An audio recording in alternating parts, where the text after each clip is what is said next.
एखाद्या संविधान जर बदललं ना, संविधान एका जातीसाठी लिहिलं आहे का? 18 पगड जातीसाठी बाबासाहेबांनी संविधान लिहिलेलं आहे. सगळ्या जाती मरतील.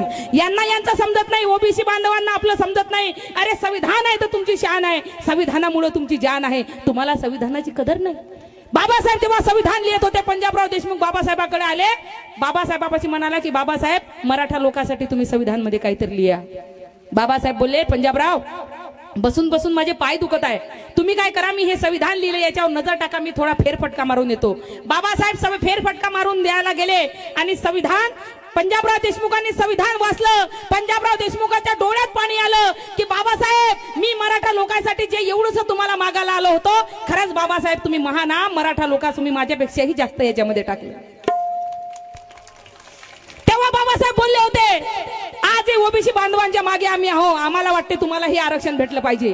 तुम्ही जरी आमच्या खिलाफ असाल तरी आम्ही ओबीसी बांधवांच्या मागाव, मराठा समाजाच्या मागाव. मराठा समाजाला सुद्धा आरक्षण भेटलं पाहिजे. का भेटू नये? त्यांचा सुद्धा अधिकार आहे, बाबासाहेबांना संविधानामध्ये लिहिलेला आहे.